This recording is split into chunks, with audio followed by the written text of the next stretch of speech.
Welcome to the Family Office Sherpa podcast. I'm your host, Shaun Parkin, founder and managing director of Whole Road Investments. The aim of this podcast is to provide practical and implementable advice for those looking to build, manage, or service a family office.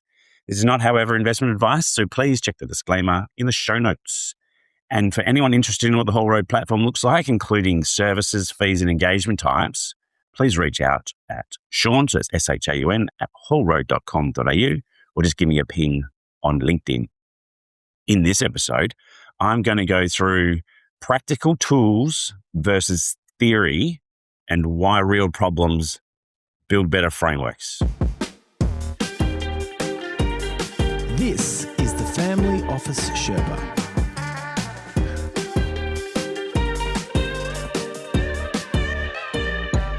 So, what's the central argument here? Now, I mean, it sounds like a very convoluted title, but what I'm trying to get to in this episode is the difference between governance theory and actual practical tools that we can use to improve governance, right? So there's no shortage of theory here. You know, what it lacks, I think, if I came into this 7 years ago and someone said, this is a toolkit that you can use when talking to family offices about investment governance or an investment committee, yeah, that's what we're trying to do today. We're going to go through two. But there's plenty more. And Whole Road, you know, just by the nature of the business that I do with clients, we're building more and more every day. So, you know, if you're interested in more of these, then let me know. What we're really trying to get to is the difference between a framework that gets used and one that just sits in a drawer. Because, you know, if you talk to a lot of officers, and when I do come in, it's like, where's your investment policy? Where's your, you know, whatever it ends up being? They said, oh, you know, we did one a little while ago. We've said we're going to revise it. We said we're going to do this. And it just sort of sits in there in the drawer. And, you know, when it's built around a real problem, so a real problem that continually happens, that's when you build really, really good, you know, without sounding like that guy, framework. So it goes from hypothetical to practical. So this is what this episode's about. It came directly from client work. So, you know, it is a real use case. And, you know, I'll go through the origins and things like that. So what are we looking at here in terms of the gap? And I just want to do a little bit of preamble here before I go into the tools, just because the reason why I like these types of things is because, you know, a governance framework are often designed from the outside, right? It might be the wealth manager, it might be the consultant, or whatever. If you look back at the episode, which I said, which was starting your office from zero, this is really where these practical things come in. So, you know, it's best practice, but applied to the actual family, right? So real family office decision-making, you know, comes from, you know, it's a bit messy, to be perfectly honest with you. There's a bit of to and fro, there's ups and downs, there's there's dynamics within that can cause, not necessarily friction, but certainly going, well, what are we trying to do here? So a framework that doesn't actually account for how a family behaves in the investment committee meeting, that's not a tool. That's not a governance tool. That's a compliance document. And you know how we feel about compliance documents that just sit there. It's not helpful. So the tools that get built in the room, yeah, they're the ones we use, not the ones we hand to the room. Maybe that's the best way of looking at it. Right. So tool number one. So this is what we call the liquid opportunity asset class policy, right? Now, the reason this came up, and has come up, and I've used it many times now, it comes up because the tension is that the family has a high conviction idea, but it doesn't fit into the current investment policy or an investment policy framework. They have a high conviction, usually single stock, to be perfectly honest with you, but it could be anything. And there's no legitimate place to put them without, you know, muddying the strategic portfolio. So there's a real good use case for single stock or, you know, concentrated position, whatever it ends up being in a portfolio, if that's what you want. Again, it goes back to this whole point of this is your money, do what you want with it, but, you know, have the framework for it. So the instinct here is to act on, you know, this opportunity. But if there's a governance failure there, then the failure is having no structure to contain it, not necessarily that there is an idea, or that, you know what I mean? So what we did was we put it as a new asset class. It might come under, and again, this is the to and fro that you have within the ISC, right? Where it sits, it might sit if the family themselves are really interested in the single stock piece, then we put it under equities, or we put it under Australian equities or global equities, or whatever it ends up being. But it just has to be a carve out there, right? So you have a different target. If this is an opportunity, so the target is a lot higher generally than it would be for normal public markets. The time frame tends to be lower. The level of oversight is higher, because there's a real chance that we could lose money on this, or this is a higher risk, higher return, right? This idea came to the family, or came to the investment team, and they want to invest in it, but we have to put some stuff around it. So what we did was we made it from informal, which was, I like this idea, to something formal, which is obviously my job a lot of the time. So we really put something in there around a pre-trade memo, or some version of that, which is what's the theory? Well, what's the idea here? What's the thematic? It might be, if it's, as an example, it might be an opportunity in the tech sector or the mining sector or something like that, something a little bit more opportunistic, maybe a little bit more higher risk. Why the opportunities is, what's the theory that they're bringing to us? And there has to be good reasoning. There has to be an audit trail almost on this, which is, does it work? Does it? And, we have to have, really importantly, some entry and exit discipline. And we need to have a sizing element to this. There's a real, I don't know what to call it, but there's this need for some people to just do stock selection and things like that. And that's absolutely fine. But a lot of the time you end up with a lot of rats and mice kind of positions though. And that's not really what we want from this type of portfolio a lot of the time. So it has to be a meaningful size. It has to be a meaningful return from it. And just continually auditing, or continually making sure we monitor it. What we're trying to do is that it's really a time and place piece. And also the investment committee is there to monitor it. So if we bring it up in the quarterly or monthly meetings, is it still holding? Are the entry and exit disciplines still in place? If so, yes, great.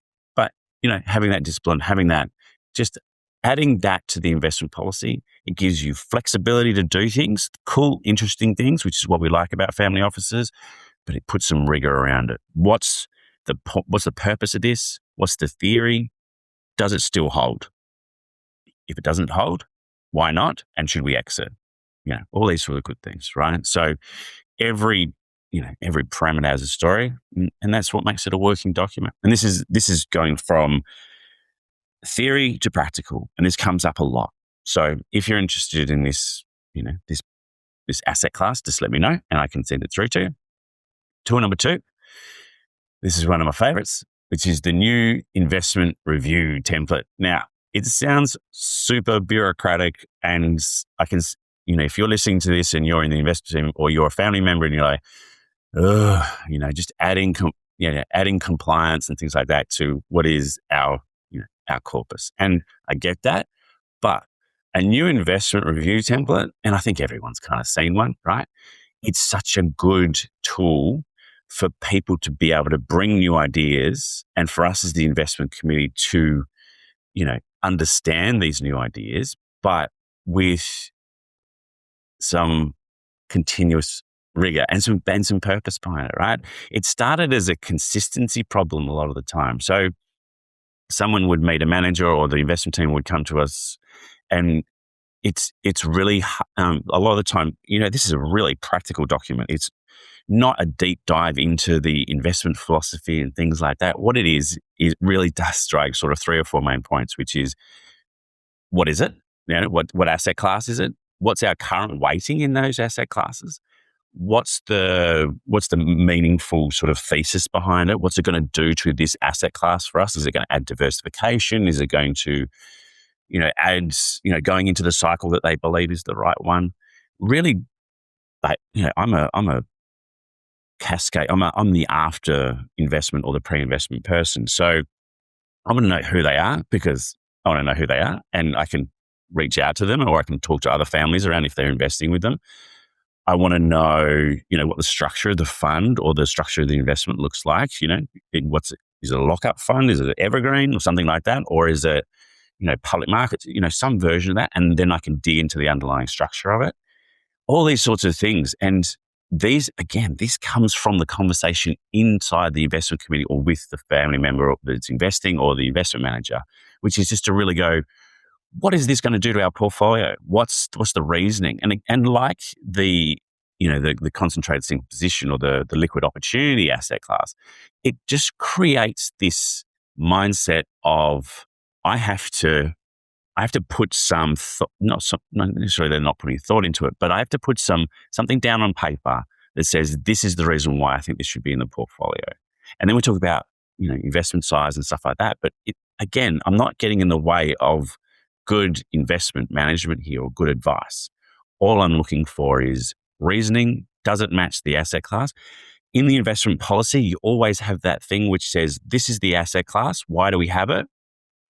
This is the way that we implement it. So what's the criteria for it? So, all sorts of different components. Again, these are starting from zero. So it's really specific to the client, but this is really where this fits in. So asset class, you can match it against the asset class that we have in the investment policy. It's a really, really cool way of doing it. So, and also what's the benchmark that we should be looking at? Does it match our benchmark? Does the liquidity profile change? All these sort of really good things, really interesting things that we can pre-read.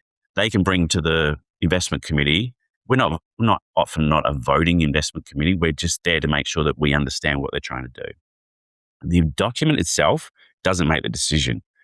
What it creates is a consistent start point so the decisions can be made. And also, importantly for us at the IC level, is to make sure that we can consistently measure the efficacy of it. So that's really what it is. And again, if you're interested in this new investment review template, just let me know and I can email it to you.